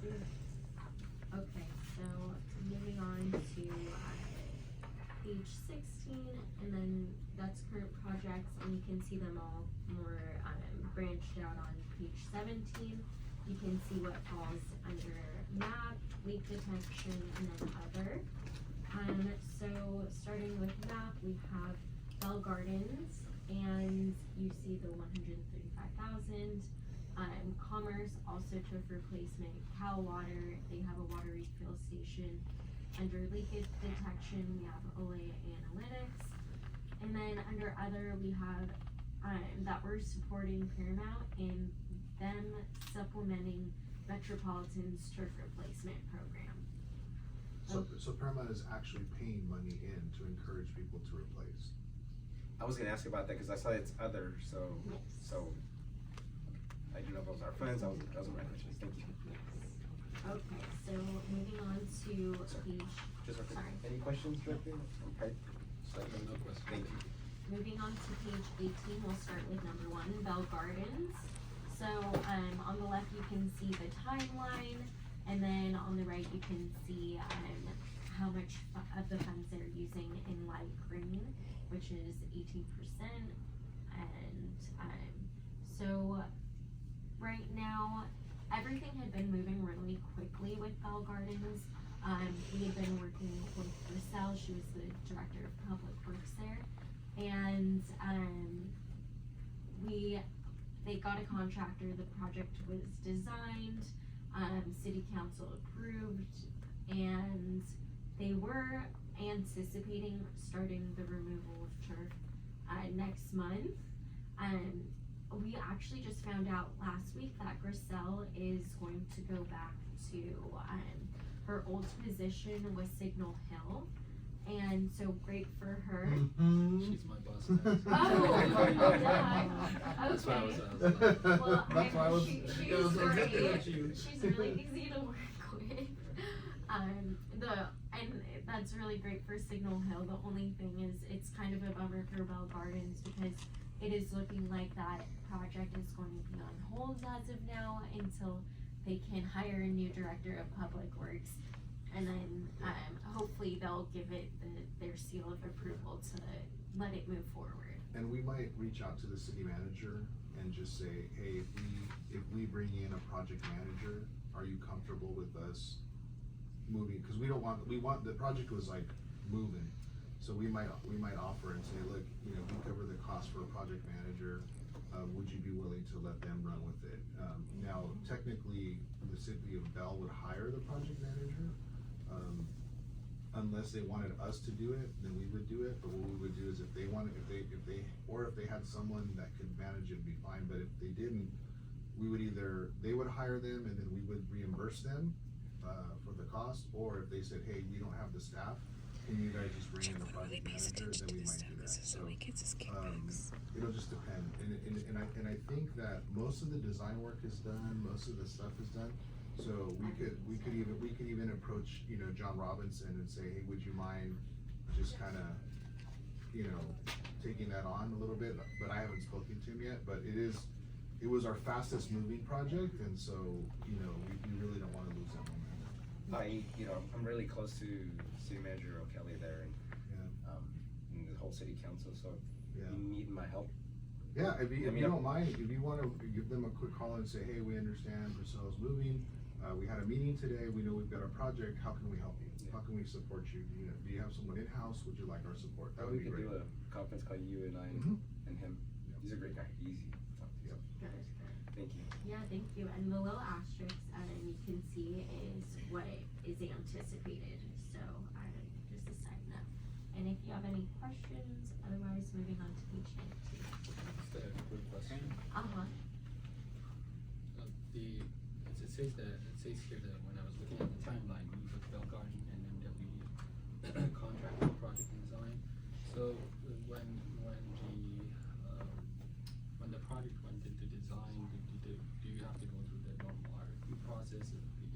How do we get the designer on board? What is the process for when you get? MWD the MWD provides all the services. Oh, okay. Yeah, it's actually really great because Metropolitan has another project manager that gets to work with them hand in hand. And I think they have the option, whether it's like going out to bid, but like in Bell Gardens case, they have a really great relationship with their landscapers, and they were able to do it themselves. Is MWD responsive from your guys' experience with regards? Oh yeah, Yes. yeah. They have them on call. We just say go over here, and they, you know. 100%. That's all. Thank you, Director. And so you can see the different site plans and on page 19. So the one I picked from the page 19 is the City Hall. So you can see how it's just turf that's using a ton of water, and then they did a site rendering of what it would look like with the drought tolerant plants. And then also you were asking about education and outreach. There is an education component, so it would include educational signage that people can learn about, a planting guide, what they can use at their own homes, and then the reason why there's rocks, which is for drainage to get into the groundwater. And then you can see all the site renderings on page 20, so all of the before and afters. And then moving on to page 21. So basically the City of Commerce is planning on doing the exact same turf replacement program. They're just a little more in the beginning stages. and so right now, they have secured, city council approval, and right now they're working to secure a contractor, and, now we're just waiting on them for that, but they've been moving at a slow but steady pace. Any questions? I just didn't notice, for the April 2023 segment, it says Bell Garden City Council. I'm assuming that was just a typo. It meant to say Commerce City Council. Yes, oh my gosh, thank you. No, it's okay. I I'll just wanted to update make, that. just clarify that. Thank you. And what we'll do is we'll make all the edits and we'll update the water production sheets, because all this reports will be on a file and receive at the board meeting, so it'll be corrected for the board meeting. No doubt. Thank you, sir. Thank you. Okay, moving on to page 22. So this is with Cal Water, and so this was actually in talks before, and the project just got dropped with a different change in staff and all of that. But so we are restarting the project, and they approached us, and basically you can see on page 23 what they have currently. They have that red brick water refill and drinking fountain station. The only problem with that is, number one, it's not very hygienic, and it's not ADA compliant, and just for accessibility, and we're updating it. I just wanna say, if drinking out of the hose is good enough for us when we were little, I understand. Just kidding. But yeah, so there's two different locations, Cantwell Sacred Heart of Mary High School and Garfield High School. Those are the two different locations, and right now we're waiting to receive an updated project proposal from Cal Water, just because with inflation we want to have the correct costs, and so once we get that, we can submit to Metropolitan and see if we can get project approval. Any questions on that, Chair? So the questions I have on this is, it's great. So in terms of liability with the schools, like, Garfield High, LAUSD, and then Sacred Heart, I mean, how does that work? I'm assuming the lawyers figure that out with Met and everything?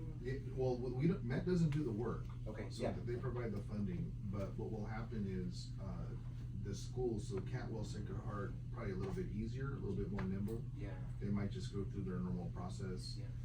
Whereas Garfield, they might assign it to internal, maintenance staff. Yeah. So they'll self-perform the work, so it's just really up to them. So but if LA Unified says, you guys knock it out, then they might ask, us to manage the project. But generally, something like this, their in-house maintenance staff will do it. Absolutely, yeah.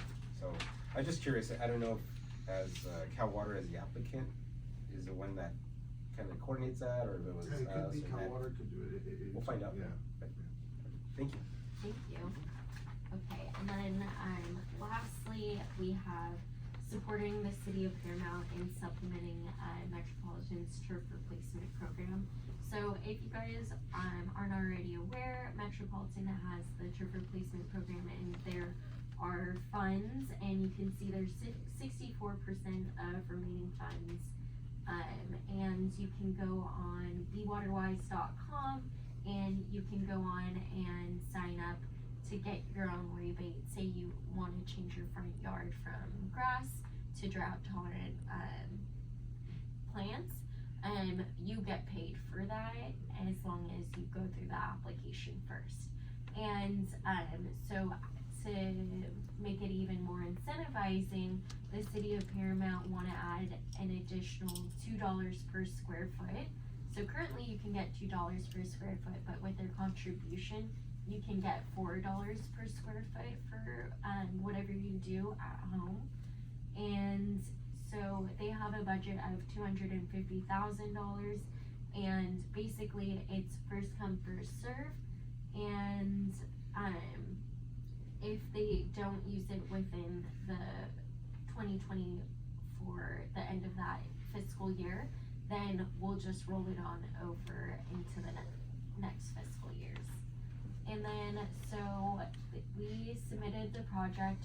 I need to remove the asterisk because, it was, approved by Metropolitan, and it actually started April 1st. So, if you live in Paramount, you can get $4 per square foot as of now. And this is a retail project, so this means that we're not involved. The residents directly, they hire their own landscaper, they do the work, then they work through the city, then the city works through us, through Met, to get the rebates. And we're basically supporting them by just doing all the paperwork Yeah, for we do all them. the paperwork and all the stuff so that they don't have to do it for Met, but this is not something that, these are what like the residents, if they wanna do their front yard, they hire the contractor, they do all that, and then they work through the city, and then we make sure the city gets reimbursed. Okay, Alex, I got a question. So is this just for plants and things like that, or also for the turf? For the turf. Cause I had two older people ask me about that. So that if they go to Be Waterwise, they can fill out the paperwork, they can talk to their city, and then, like, so if if their city doesn't participate or add money, they're still gonna get the $2 per square foot. Paramount bumped it up to 4 because they wanna encourage people to do it. Okay, thank you. Any other questions? No. Sorry, if you do get any questions about people wanting to change their yard, the one thing that really, if someone asks you, you kind of need to tell them is they can't do the turf replacement before they sign up for the rebate because it's already done. They need to go through the approval process through bewaterwise.com first, so then they can get the money. Because yeah, if they do everything and then say, hey, I did all this, can I have my rebate? They're gonna say no. Okay, thank you. And one of the things that we're looking at, when I talk about this new non-traditional outreach, is we're gonna be soliciting RFQs from public relation firms, and one of the things that we're gonna ask for is, do you have relationships with universities or colleges? Because, we can target areas with volunteers, and we can send these students out with clipboards and go knocking on doors in certain areas to say, hey, cause you might have a city that says, well, we send out mail, we never get any responses, but one of the services we could provide is, we could say, okay, we've got 100 college kids, where do you want us to go in your city? Like, okay, our priority is over here. They go out, almost like canvassing, and they knock on the door, and then they can turn that into the city and say, hey, we knocked on 200 doors and we got 5 people interested, and then you can do that. Because especially if they're older residents, just telling them go to bewaterwise.com, you lose them. They're like, oh man, forget it. I don't, you know what I mean? Some communities need that one-on-one kind of attention. They won't respond to mail or text or emails, so.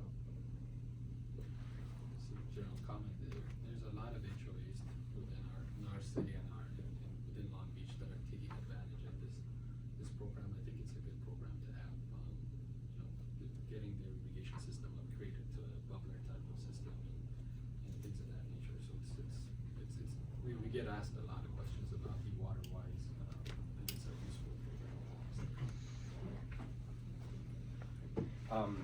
I commend the city of Paramount for stepping up. That's a significant investment. Kudos to them.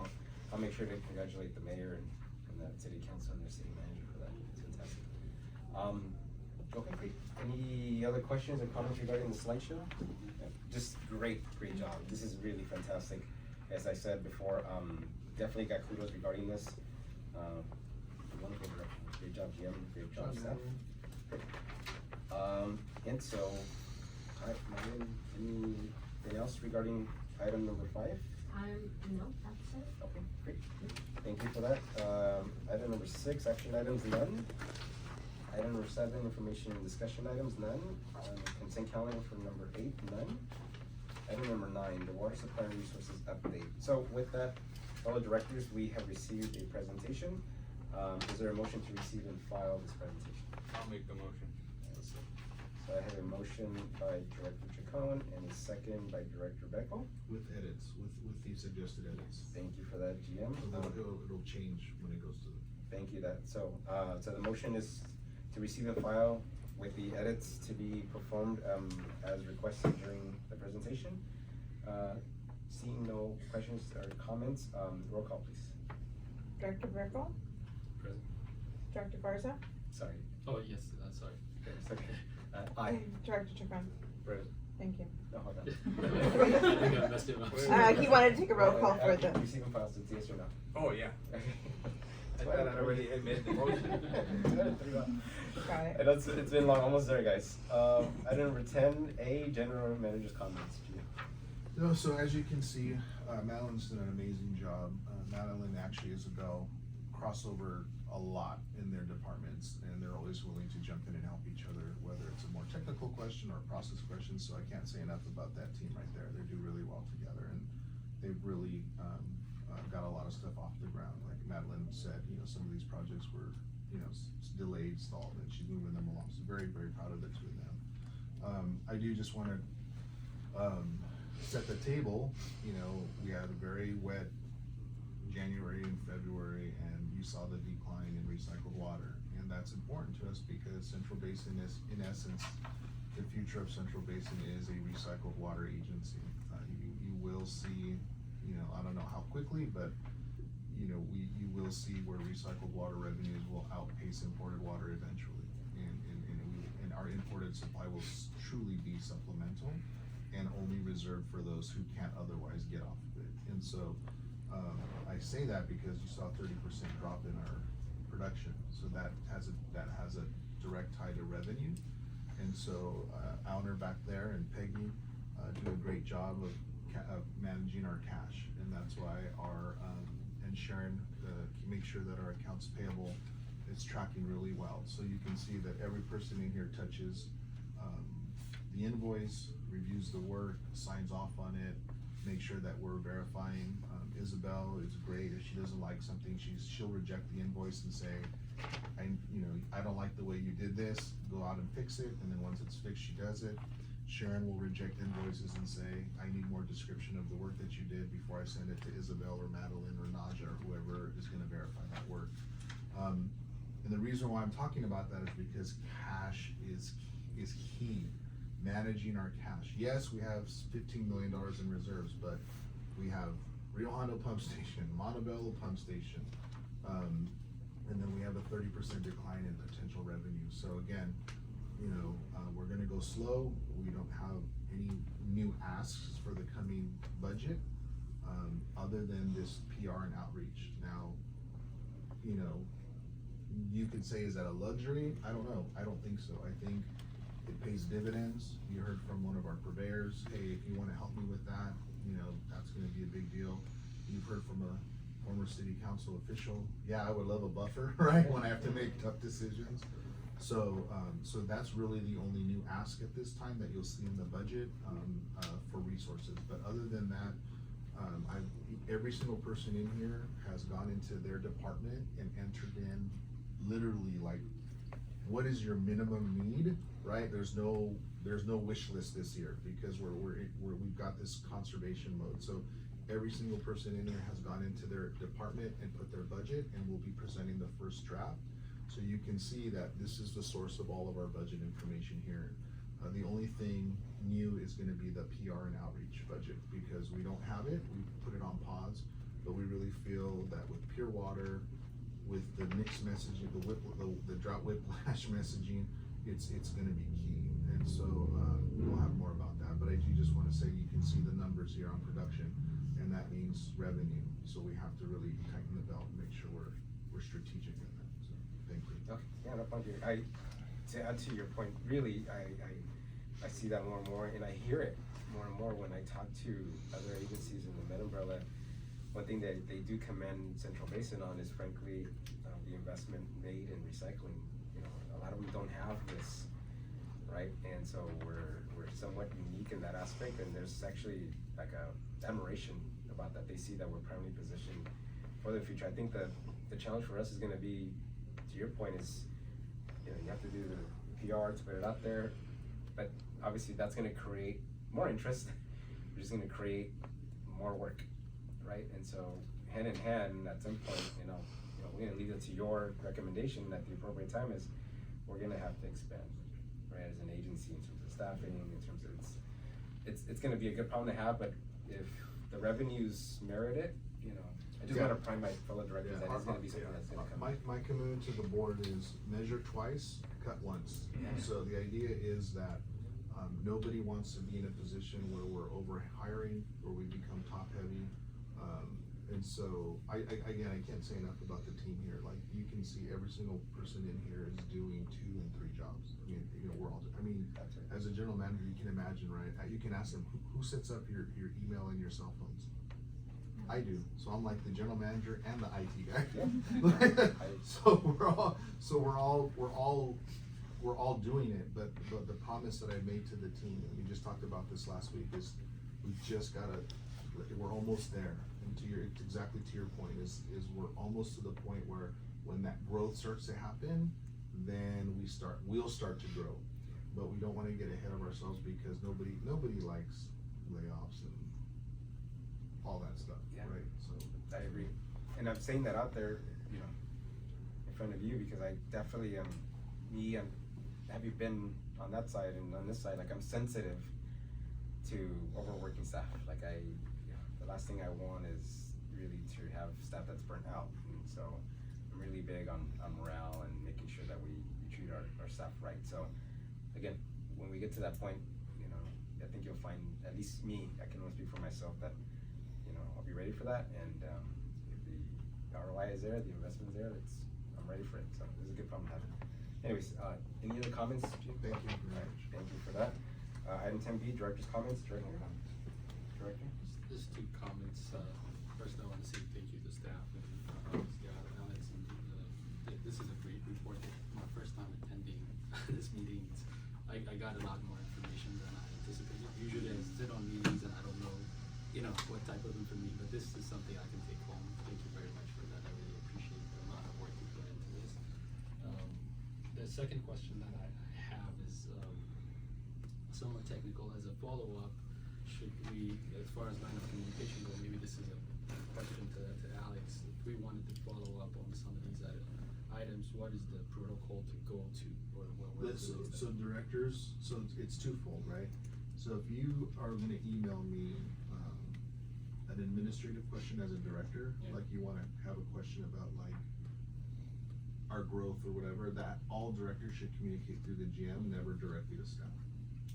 But in your situation, like the repair for the M line, you can email Isabel and then just CC me on it. Does that make sense? Yes. So if you wanna ask about the project in Bell Gardens from a board level, then you would email me.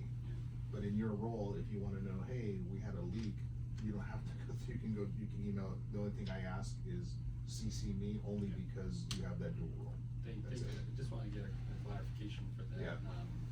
Mainly because most of my interest is actually, you guys will be my new best friends.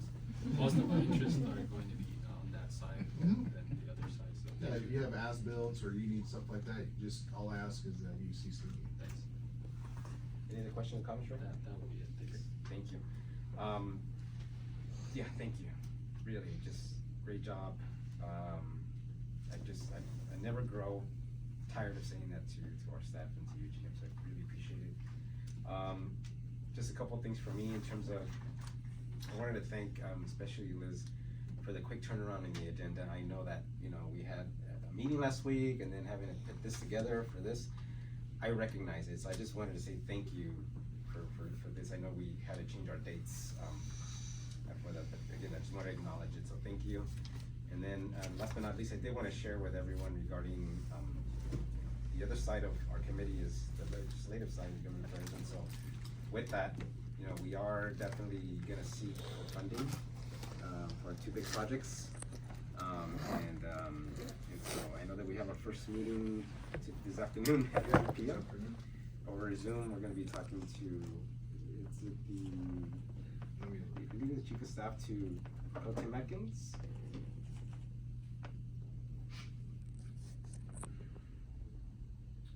Senate Budget Fiscal Review Committee, Joanne Roy. Okay, so, yeah, so it'll be on the Senate side, the budget. Everything goes through this person to be able to see, you know, once it gets vetted, for recommendation. So we are, for the first time in a while, starting to re-engage in Sacramento and the legislature to be able to not only, one, to show our presence, but two, also to educate them on how vital it is that we start re-obtaining and re-getting funded from them. We do affect close to 2 million residents, 26 cities, and unfortunately we haven't been able to remind the legislature that they do have constituents in our areas. And sometimes, unfortunately, they tend to put them and our residents at a disadvantage because of political issues. And so we're going to start re-engaging. We're getting some good reception. We're getting some good meetings set up. And so our first meeting will be this afternoon over Zoom. But the actual intent is for us to actually go up north. And we'll be going up north in 2 weeks. Yes. Yep, 2 weeks from today. We'll be going up and we'll be there for a day and a half. We're having a lot of meetings set up. And so it's going to be our first wave.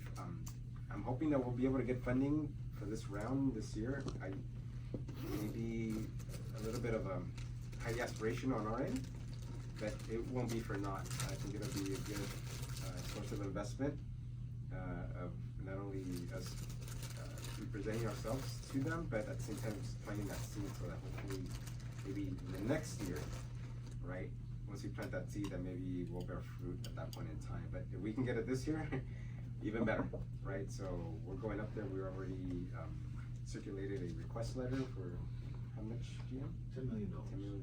So the legislature, as you know, is where the state coffers are lean. The state state's budget is in a deficit right now. So the likelihood of us being able to be, being able to get this funding because of the limitations are going to be a little bit of a challenge. But it doesn't mean that we can go up and ask. The worst they could tell us is no right now, but maybe in the future, yeah. So again, this is part of that investment in reestablishing relationships and planting that seed for later. So, and we'll continue to keep everyone posted on that. Okay. Any final questions or comments, directors? Okay. So with that, item 11, it is 11:57 by my watch, and this meeting is adjourned.